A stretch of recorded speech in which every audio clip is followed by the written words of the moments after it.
జగన్మోహన్ రెడ్డి గారు 2.0 మొదలుపెట్టేశారు. ఎందుకంటే గతంలోలాగా ఇష్టం వచ్చినట్లుగా ఎవరికి నచ్చినట్టు వాళ్ళు అధికారం ఉన్నప్పుడు ఒకలాగా, అధికారం పోయినప్పుడు ఒకలాగా నియోజకవర్గాలను పెట్టించుకోకుండా ఏదో జరిగిపోతున్నదండి, ఏదో అవుతున్నదని చెప్పి హనీమూన్ పీరియడ్కి కానీ వెళ్ళారంటే ఇంక మీరు వెళ్ళొచ్చు, అవసరం లేదు, గెట్అవుట్ అంటున్నారట. ఎందుకంటే జగన్మోహన్ రెడ్డి గారు రోడ్డు ఎక్కుతున్నాడు.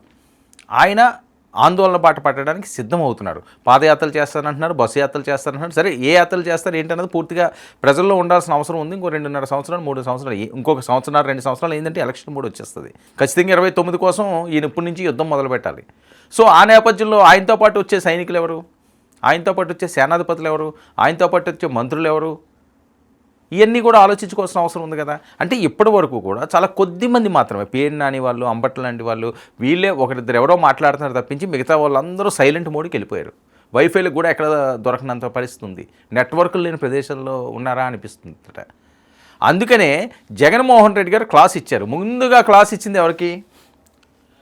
వల్లభనేని వంశీ, కొడాలి నానికి. బాబు ఏంటి, ఉంటారా వెళ్తారా? ఎందుకంటే వాళ్ళిద్దరూ మోర్ యాక్టివ్గా ఉండేవారు. చంద్రబాబు నాయుడు గారు కూటమి కలవడానికి, ఇంత అద్భుతమైన విజయాన్ని సాధించడానికి ఒక ప్రధానమైన కారణం అందులో ఉన్న వ్యక్తి వల్లభనేని వంశీ.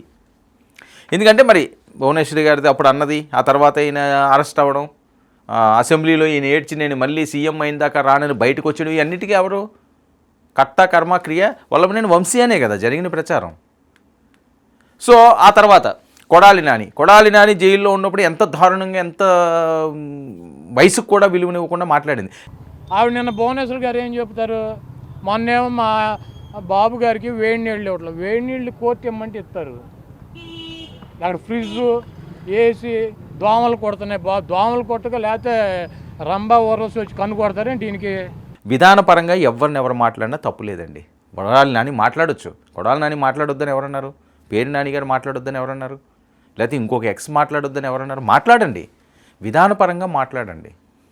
లేకపోతే బూతులు, నా కొడుకు ఆడేం పీకుతాడు, ఒరే బొచ్చు పీకలేవా, లేకపోతే అల్లది పీకలేవా, ఎవరికి అందరికీ ఉంటాయి బొచ్చులు, ఉండవా?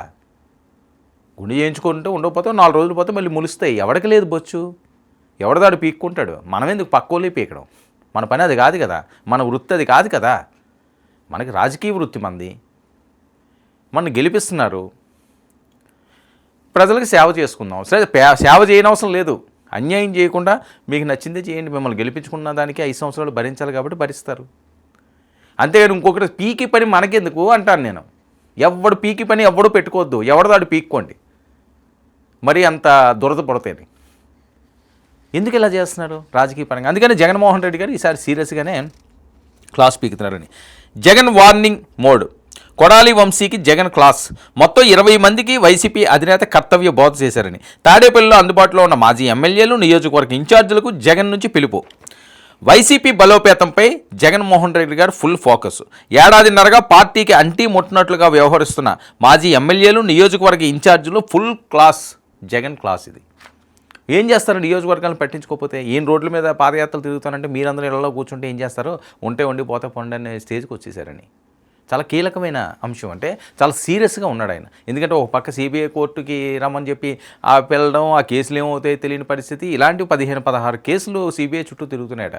ఈ టెన్షన్లన్నీ ఈయనుంటే నియోజకవర్గాలను పట్టించుకోకుండా వీళ్ళందరూ కూడా సైలెంట్ మోడ్కి వెళ్ళిపోతే, నెట్వర్క్కి దూరంగా ఉంటానంటే ఎలాగవుతుంది? మీరు వస్తారా నెట్వర్క్లోకి, లేకపోతే లేదా అని చెప్పి ఫుల్గా క్లాస్ స్పీకర్ అని. ఇక కొడాలి నాని, వల్లభనేని వంశీపై మాజీ సీఎం అసంతృప్తిగా ఉన్నారా? ఎమ్మెల్యేలుగా ఉన్నప్పుడు ఇష్టం వచ్చినట్లు ప్రవర్తించిన నేతలు అధికారం పోగానే తమది బాధ్యత లేదన్నట్లుగా వ్యవహరించడంపై వార్నింగ్.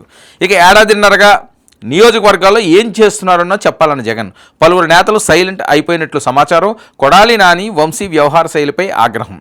ఏడాదిన్నరగా నియోజకవర్గాల్లో పాల్గొనకపోవడంపై సీరియస్. ఇది అసలు కారణం. సంవత్సరంన్నర నుంచి ఇప్పుడు ఏదైనా ఒక మీటింగ్ పెట్టారు, 20 మందిని పిలిచారు, అందరూ గెలిచిన వాళ్ళు, మంత్రి పదవులు అనిపించిన వాళ్ళు, లేకపోతే వాళ్ళు ఆడింది ఆట పాడింది పాటగా సాగించిన వాళ్ళు కట్ చేసి ఈ సంవత్సరంలో నువ్వు ఏం చేసేవయ్యా అంటే తలదించుకుని అంటే ఊరుకుంటాడు ఆయన. ఆ పార్టీ నుంచి గెలిచి మీరు అన్నీ పొంది ఇప్పుడేమో పార్టీ లేదు అని చెప్పి నియోజకవర్గాల వైపు కన్నెత్తి చూడడం, ప్రజలను మేము పట్టించుకోము, మేము ఏదో వేరే రాష్ట్రాలకు వెళ్తాము, లేదా వేరే విహారయాత్రలకు వెళ్తాము, ఎవరికి మేము అందుబాటులో ఉన్నాం, ఎవడలా పోతే పొండి అంటే పోయిది ఏదో పార్టీ పోతుంది, జగన్మోహన్ రెడ్డి గారు పోతారు. అందుకని ఫుల్గా పీకారట వల్లభనేని వంశీకి, కొడాలి నానికి, వాళ్ళతో పాటుగా ఇంకొంతమందికి. అందరూ సైలెంట్ మోడ్కి వెళ్ళిపోయారు. ప్రభుత్వానికి భయపడి దూరంగా ఉంటామంటే కుదరదు. కొత్త వారిని చూసుకుంటానని కొందరు నేతలకు చెప్పినట్లు ప్రచారం. కొన్నాళ్ళు అనారోగ్యం కారణంగా నియోజకవర్గానికి దూరంగా కొడాలి, మళ్ళీ యాక్టివ్ అవ్వాలని సూచించినట్లుగా సమాచారం. వల్లభనేని వంశీ కూడా యాక్టివ్ అవ్వాలని సూచనలు. కొడాలి నానికి వాస్తవంగా బాగలేదు, చాలాసార్లు మనం చూసాం కదా, చాలా ఇబ్బందికరంగా ఉన్నాడు. అలాగే వంశీ ఆయన కూడా బాగలేదు. ఎందుకంటే మనం చేసిందండి, మన మనస్సాక్షికి మనం ప్రశ్నించుకుంటే మనం చేసిన తప్పులన్నీ ఎవడో చెప్పనవసరం లేదు, పక్కోడు మనకేం చెప్పనవసరం లేదు. రాత్రి పడుకుంటప్పుడు కళ్ళు మూసుకుంటూ అలా ఆలోచిస్తే మన తప్పులు, మన వారు చేసిన పొరపాట్లు ఏంటన్నది మనకే వచ్చేస్తాయి. ఓకే, ఈ తప్పు చేశాం కదా, ఇది పశ్చాత్తాపడాలి, మన్నాడు అది చేయకుండా ఉండాలి. నేను చాలాసార్లు చాలా సందర్భంలో మాట్లాడిన మాటలు ఇవి. లేదు మేము ఇంకా కొనసాగుతాం, మేము అదే ధోరణిలో ఉంటామంటే ఎవరికైనా తప్పదు.